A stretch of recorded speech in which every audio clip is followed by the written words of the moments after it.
السلام علیکم my YouTube family, welcome back to my channel with another vlog. تو کیسے ہیں جی آپ لوگ؟ امید کرتی ہوں خیریت سے ہوں گے۔ الحمدللہ میں بھی خیریت سے ہوں، اور یہ مارننگ روٹین ہے میری۔ صبح اٹھنے کے بعد ہم ماں بیٹیاں نائٹی میں ہی بیٹھے تھے، اور اس کی کچھ ٹیسٹ وغیرہ تھی ریڈنگ کی، تو میرے ساتھ ریڈنگ کرنے بیٹھ گئی تھی۔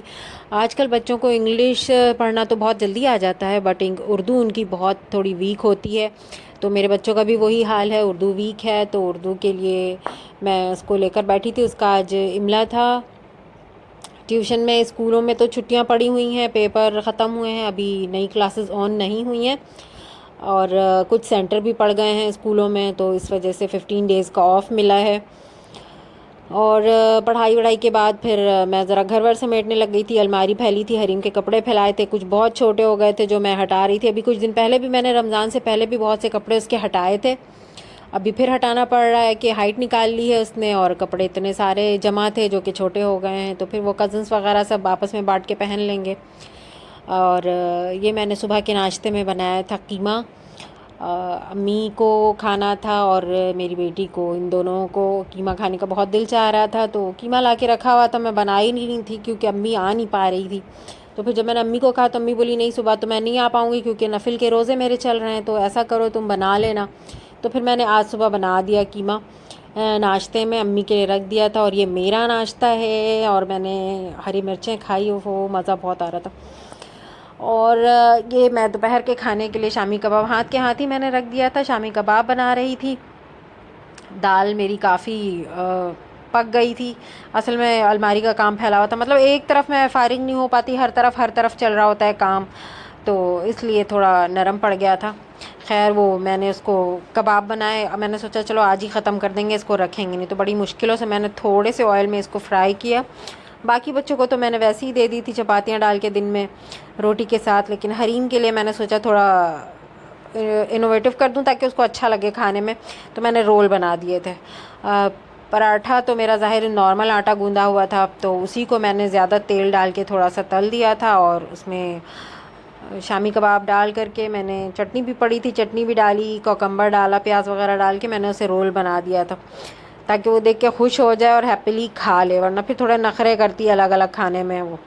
باقی بچے تو کھا کے چلے گئے تھے باری باری، سب نے نکلنا تھا اپنے اپنے ٹیوشنز کے لیے، سب چلے گئے تھے، اور میرا جب ایک بار میں صبح اٹھ جاتی ہوں نا، اس کے بعد سے بیٹھنے کی توبت نہیں آتی، ہر وقت بزی رہنا، مطلب کہیں نہ کہیں لگے رہو، اور میں ویڈیوز بھی اتنی زیادہ بنا نہیں پاتی ہوں یار۔ ایک تو میرا کیمرہ جو ہے کہ 10 سیکنڈ 5 سیکنڈ 6 سیکنڈ اس سے اوپر کی ویڈیوز نہیں دیتا مجھے بنانے کے لیے، تو میں بس آوازیں دیتی رہتی ہوں، کوئی اویلیبل ہوتا ہے تو اپنے موبائل میں بنا دیتا ہے، ورنہ آج کل بچوں کی ساری پڑھائی سارے کام کاج تو آپ کو پتہ ہے کہ موبائل میں ہی چل رہے ہیں، تو کچھ بھی اویلیبل ہوتا نہیں۔ آج کل میں بہت پریشان چل رہی ہوں، تو بس ویسے ہی میں نے ویڈیو بنا لی تھی، اور یہ رول بنا کے میں نے حریم کو دیے تھے۔ حریم تو بہت مزے لے کر کھائی ماشاءاللہ، یہ ایک چپاتی اس نے پوری کھا لی تھی اس طرح سے، ورنہ تو وہ نہیں کھاتی، تھوڑی سی کھاتی اور چلی جاتی، تو خیر اس طرح اس نے پوری کھا لی تھی، سکون ملا مجھے۔ ہم مائیں اپنی بچوں کی تربیت کے پیچھے اتنی پاگل ہو جاتی ہیں نا کہ خود ہی اپنی قدر و قیمت ہم کھو دیتے ہیں۔ ہر وقت اویلیبل رہتے ہیں ہم اپنے بچوں کو، ہر وقت، یا ہم ڈانٹ ڈپٹ کر، یا پیار محبت سے، یا کسی بھی طرح ہم سوچتے ہیں کہ بچے وہ کریں جو ہم چاہتے ہیں، لیکن جیسے ہی جب بچہ آپ کی گود سے اترتا ہے نا، وہ بڑا ہو جاتا ہے۔ جب تک وہ آپ کی گود میں ہے تب تک اس کو آپ کی ضرورت ہے، جب وہ آپ کی گود سے اترتا ہے اس کو آپ کی ضرورت نہیں رہتی، وہ خود کو ایک کچھ سمجھنے لگتا ہے کہ ہاں اس کی بھی کوئی وہ حیثیت ہے، یا خود چل سکتا ہے، یا وہ خود کھا سکتا ہے، تو پھر یہ چیزیں سمجھ آنا شروع ہوتی ہے بچے کو، اور وہ ایسا ہی کرتا ہے۔ ہاں ٹھیک ہے، ماں باپ ہونے کی حیثیت سے ہم جو سمجھاتے ہیں کرتے ہیں وہ ایک وقت تک بچے سمجھتے ہیں، سن بھی لیتے ہیں، کر بھی لیتے ہیں، لیکن جیسے جیسے آہستہ آہستہ ان کی عمر بڑھتی ہے، ان کے سوچ کا دائرہ بڑھتا ہے، یا ان کی کیپیبلٹی بڑھتی ہے،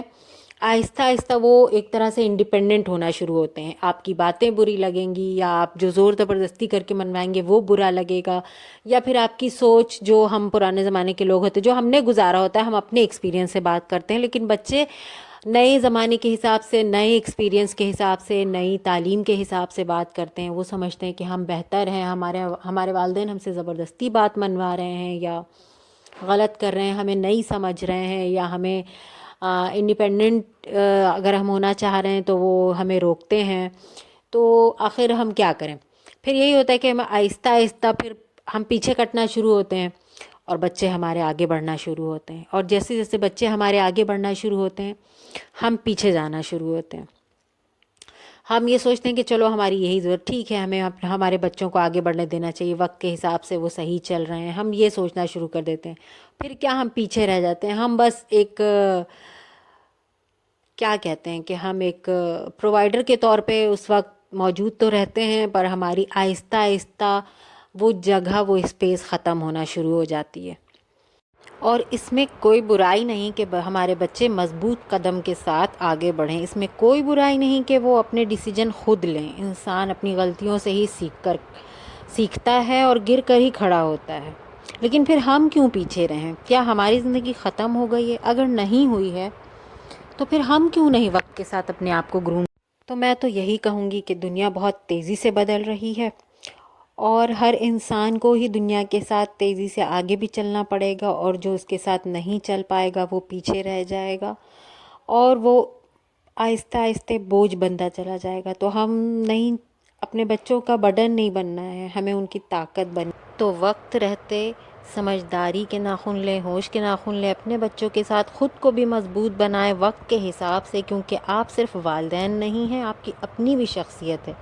اور یہ ہمیں تب یاد آتا ہے جب ہم خالی شاپر بن جاتے ہیں۔